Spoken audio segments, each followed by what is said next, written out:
ആഴക്കടലിൽ മുങ്ങിയെടുത്ത മുത്തുകൾ വിറ്റ് ഉപജീവനം കഴിച്ചിരുന്ന ഒരു ജനസമൂഹം പതിറ്റാണ്ടുകൾക്കിപ്പുറം എത്തി നിൽക്കുന്നത് ലോകത്തിലെ വലിയ ശക്തികളിൽ ഒന്നായാണ്.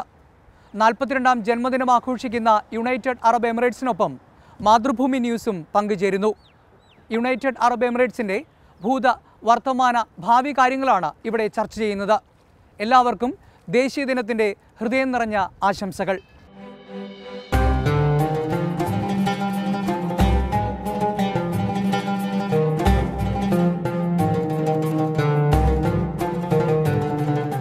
മുത്തുകളുടെ കഥയാണ് ഐക്യ അറബ് എമിറേറ്റുകളുടെ ചരിത്രം. ഐക്യപ്പെടുന്നതിന് മുമ്പ് ക്രൂഷ്യൽ സ്റ്റേറ്റ്സ് എന്നറിയപ്പെട്ടിരുന്ന 7 സ്വതന്ത്ര സ്റ്റേറ്റുകളുടെ കഥയിൽ നിന്ന് തുടങ്ങാം. കടലിൻ്റെ ആഴങ്ങളിൽ നിന്ന് ജീവൻ പോലും പണയം വെച്ച് മുത്തുകൾ സംഭരിച്ചു വിറ്റ് ഉപജീവനം കഴിച്ചിരുന്ന അറബികളായിരുന്നു ഇവിടെയുണ്ടായിരുന്നത്. 1930-ൽ കൃത്രിമ മുത്തുകളുടെ കണ്ടുപിടുത്തത്തോടെ ഇവിടെയുള്ളവരുടെ ഉപജീവനം മുട്ടി. മുത്തുകളുടെ വിൽപ്പനയും വിലയും കുറഞ്ഞു. ബ്രിട്ടീഷുകാരുടെ സംരക്ഷണത്തിലായിരുന്ന സ്റ്റേറ്റുകൾ പതുക്കെ മറ്റ് ഉപജീവന മാർഗങ്ങളിലേക്ക് തിരിയാൻ തുടങ്ങി. 1932-ൽ ആദ്യമായി ഈ നാട്ടിൽ വിമാനം പറന്നിറങ്ങി. ഷാർജയിൽ ഗ്രേറ്റ് ബ്രിട്ടനിൽ നിന്ന് ആദ്യ വിമാനമെത്തി. അത് പിന്നീട് ഇന്ത്യയിലേക്കും ഓസ്ട്രേലിയയിലേക്കും പറന്നു.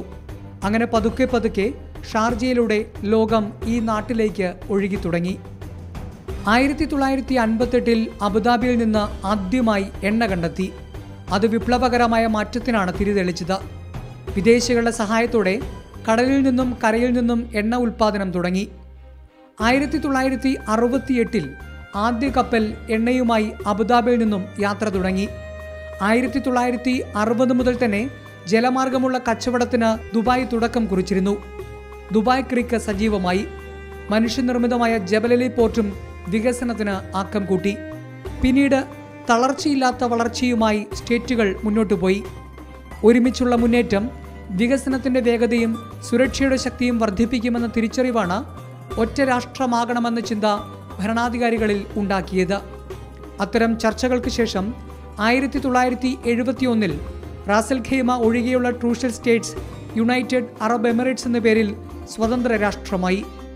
ഭരണഘടനയും രൂപീകരിച്ചു. രാജ്യത്തിൻ്റെ പ്രഥമ പ്രസിഡന്റായി അബുദാബിയുടെ ഭരണാധികാരിയായിരുന്ന Sheikh Zayed bin Sultan Al Nahyan അധികാരമേറ്റു. പ്രധാനമന്ത്രിയായി ദുബായ് ഭരണാധികാരിയായിരുന്ന Sheikh Rashid bin Saeed Al മക്തൂമാണ് ചുമതലയേറ്റത്. തൊട്ടടുത്ത വർഷം റാസൽ ഖൈമ ഐക്യ അറബ് എമിറേറ്റ്സിൻ്റെ ഭാഗമായി ചേർന്നു.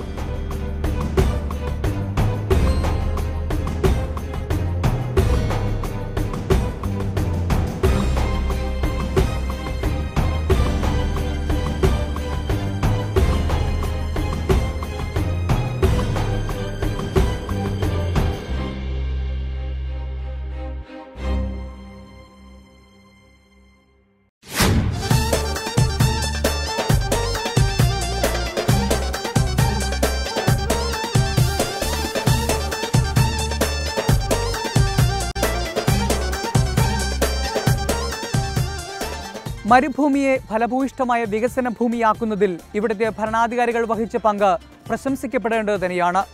രാജഭരണമാണെന്നും സ്വാതന്ത്ര്യമില്ലെന്നും ചിലർ കുറ്റപ്പെടുത്തുമ്പോൾ ഈ രാജ്യത്തിൻ്റെ നിയമത്തിന് മുന്നിൽ വിദേശികളും സ്വദേശികളും ഒരുപോലെയാണെന്ന് ഈ രാജ്യം തെളിയിക്കുന്നു. ഐക്യ അറബ് എമിറേറ്റുകളുടെ തലസ്ഥാനം അബുദാബിയാണ്.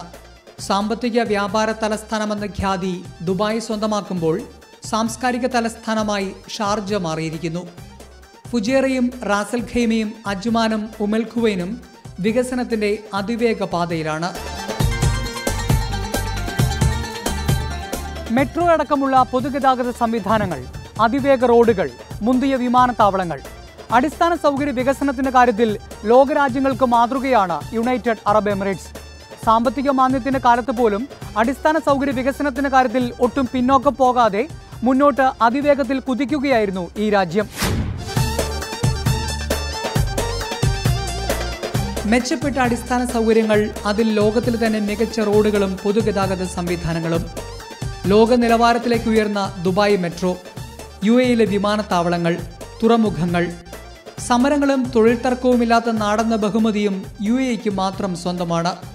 അതുകൊണ്ട് തന്നെയാണ് ഇവിടുത്തെ നിർമ്മാണ മേഖലയടക്കമുള്ള സ്ഥലങ്ങളിൽ വികസനം ത്വരിതഗതിയിൽ നടക്കുന്നത്. മറ്റ് GCC രാജ്യങ്ങളായിട്ട് നമ്മൾ കമ്പയർ ചെയ്യുകയാണെങ്കിൽ ഒരു പക്ഷേ നമുക്ക് ഇൻഫ്ലുവൻസ് വേണം, അല്ലെങ്കിൽ നമുക്ക് ആരെങ്കിലുമൊക്കെ റെഫറൻസ് വേണം. പക്ഷേ ഈ നാട്ടിൽ ഒരു പ്രത്യേകത, ഇവിടെ സർവൈവേഴ്സ് അല്ലെങ്കിൽ ഫിറ്റസ്റ്റ് ആർ വെൽക്കം എന്നുള്ള ഒരു പോളിസിയാണ്.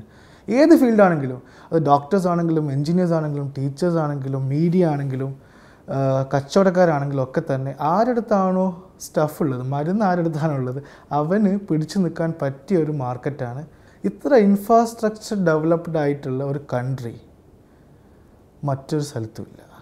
ഇത്രയും ഒരു ചുരുങ്ങിയ റേഡിയസിൽ, ഇത്രയും ഒരു ചുരുങ്ങിയ കിലോമീറ്റർ റേഡിയസിൻ്റെ ഉള്ളിൽ ഇത്രത്തോളം ഇൻഫ്രാസ്ട്രക്ചറും ഇൻ്റർനാഷണൽ ഫെസിലിറ്റീസും, അതിപ്പോൾ ഹോട്ടൽ റൂംസ് ആണെങ്കിലും മെട്രോ ആണെങ്കിലും റോഡ്സ് ആണെങ്കിലും എയർപോർട്ടാണെങ്കിലും, തീർച്ചയായും നമ്മൾ ഈ ദുബായ് ഇൻ്റർനാഷണൽ എയർപോർട്ടിൻ്റെ അടുത്തൊക്കെ കമ്പയർ ചെയ്യാൻ പറ്റിയ എയർപോർട്ട്സ് വളരെ കുറവാണ്. എന്ത് ഫെസിലിറ്റി ആണെങ്കിലും ഇത്രത്തോളം ഇൻഫ്രാസ്ട്രക്ചർ ഡെവലപ്ഡ് ആയിട്ടുള്ള ടാക്സ് ഫ്രീ അറ്റ്മോസ്ഫിയറുള്ള കാര്യങ്ങൾ വളരെ ട്രാൻസ്പെറൻ്റ് ആയിട്ടുള്ള ഒരു കൺട്രി വേറെയില്ല.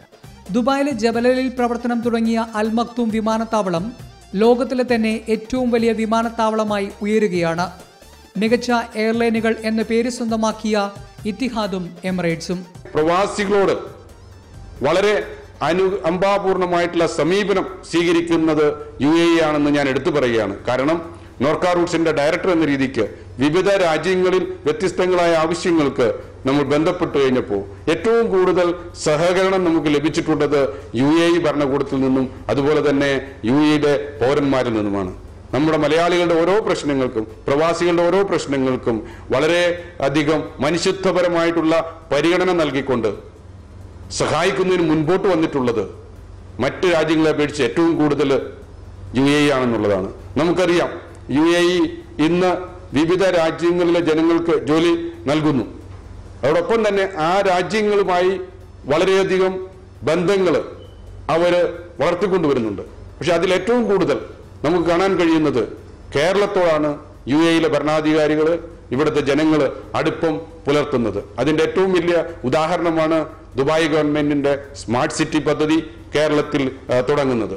ഇത്തരത്തിൽ വാണിജ്യരംഗത്ത് നമ്മൾ സഹായിക്കുന്നു, അതുപോലെ തന്നെ തൊഴിൽ മേഖലയിൽ സഹായിക്കുന്നു. തൊഴിലെടുക്കുന്നതിന് വേണ്ടിയിട്ടുള്ള സഹായ സഹകരണം നൽകുന്നതിന് ഏറ്റവും മുൻപന്തിയിൽ നിൽക്കുന്നത് UAE ആണ്. അതിന് നമുക്ക് സഹായ സഹകരണങ്ങൾ തന്നിട്ടുള്ള ഭരണാധികാരികളോടും ജനങ്ങളോടും കടപ്പാടുള്ളപ്പോൾ അത് കൂടുതൽ ഊട്ടിയുറപ്പിക്കുന്നതിന് ഓരോ മലയാളിയും UAEയുടെ അംബാസഡറാണ് എന്ന് നമുക്ക് പറയാൻ കഴിയും. മരുഭൂമികളെ വികസന ഭൂമിയാക്കുന്നതിൽ ഇവിടുത്തെ ഭരണാധികാരികളുടെ നേതൃപാടവം പ്രശംസിക്കപ്പെടേണ്ടത് തന്നെയാണ്.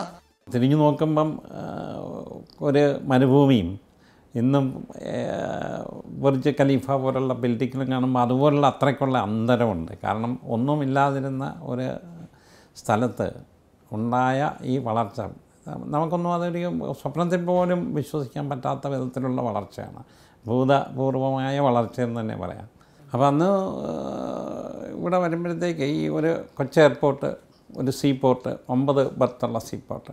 അപ്പോൾ ഈ സീപോർട്ട് ഉള്ളപ്പോൾ തന്നെയാണ് 100 ബർത്തുള്ള ജബലാലിയിൽ ഒരു പോർട്ട് പണിയുന്നത്. അപ്പോൾ ഇന്നിപ്പോൾ ആ 100 ബർത്ത് തികയാതെ വന്നിരിക്കുകയാണ് ഈ രാജ്യത്ത്. അതുകൂടാതെ ഇപ്പോൾ അവിടെ തന്നെ ഇപ്പോൾ എയർപോർട്ട് വന്നിരിക്കുന്നു. ഇവിടുത്തെ ദുബായ് ഇൻ്റർനാഷണൽ എയർപോർട്ട് ഇത്രയും വളർന്നു. അതും അടുത്ത ഭാവി കണ്ടുകൊണ്ട് ജബലാലിയിൽ വേറൊരു എയർപോർട്ട്, ഇപ്പം മക്തം ഇൻ്റർനാഷണൽ എയർപോർട്ട് വന്നിരിക്കുന്നു. അപ്പോൾ ഇതൊക്കെ ദീർഘവീക്ഷണമാണ്. അതായത് ഈ മരുഭൂമിയായിട്ട് കിടന്ന ഈ സ്ഥലം, ഇവിടെ അങ്ങനെ ഓയിൽ തന്നെയാണെങ്കിലും മറ്റുള്ള രാജ്യങ്ങൾ പോലുള്ള ഓയിൽ പ്രൊഡക്ഷനൊന്നുമില്ല. പക്ഷേ ഇതൊരു ട്രേഡിംഗ് ഹബ്ബായിട്ട് മാറ്റിക്കൊണ്ടിട്ട് ഈ രാജ്യത്തെ വളർച്ച നമുക്കാർക്കും ഇതൊരിക്കലും സ്വപ്നം കാണാനായിട്ട് എനിക്കൊന്നും ലോകത്തൊരു ഭരണാധികാരികൾക്കും സാധിക്കാത്ത കാര്യങ്ങളാണ് ഈ രാജ്യത്ത് സാധിച്ചിരിക്കുന്നത്.